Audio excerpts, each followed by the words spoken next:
Hello, everyone, and welcome back to another weekly list update. Once again, we're starting the week talking about some of the music that I have been listening to for the first time this week. I try to mention some up-and-coming talent in these as well, so be sure to check the descriptions of these videos to follow them and further support independent artists. Without further ado, Kicking Incredibly Dope Shit or Kids by Mac Miller. This was actually one of the most fun listens I've had for a minute. There was a jazzy track on this album that really showed where Mac would eventually go later in his career, but this is a solid starting mixtape and a great intro into Mac's career. This album is actually kind of making me a bit more of a Mac fan.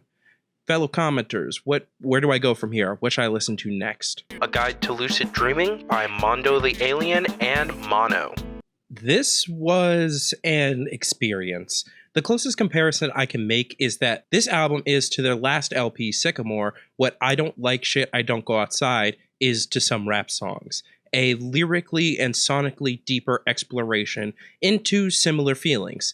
This album of isolation and impending doom is spaced to hell and sounds amazing at it. And Mondo gets incredibly vulnerable on this album, giving emotional payoff to admittedly slower and more low-key songs. If you happen to be going through some shit right now, like Lord fucking knows I am, check this one out. And be sure to give her a follow below. We're Not Here to Be Loved by Fleshwater. This was an interesting listen, though I don't think it's necessarily for me. It's noisy in a way I like, but is more in the emo metal genre, and I haven't listened to enough of either to really have an opinion or a taste for it.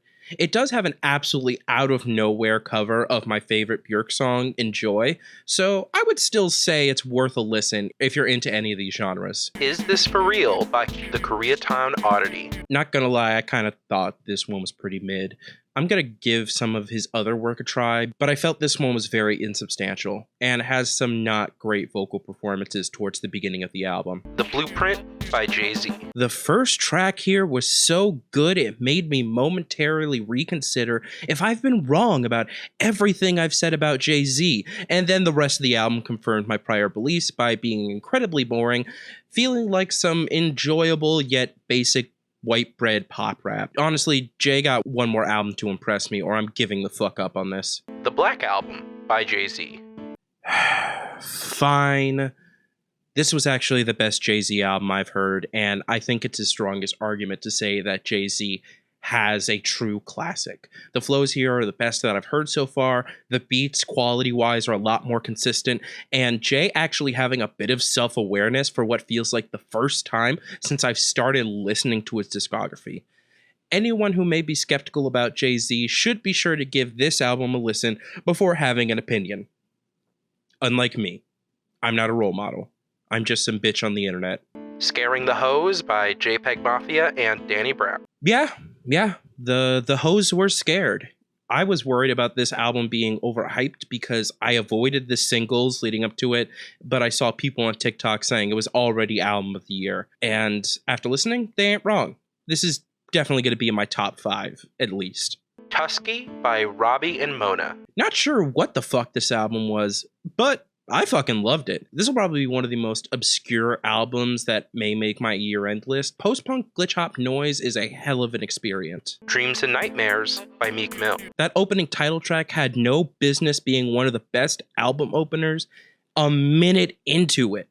This was a surprisingly enjoyable listen. Very 2012 aesthetically, but done well. I don't think Meek is bad by any means, but I just hadn't heard much from him, but this is warming me up to him a bit. Let me know where I should listen next. Nostradamus by Nas. I've heard for years about this legendarily bad Nas album, and since I've been digging into his discography, I wanted to understand why.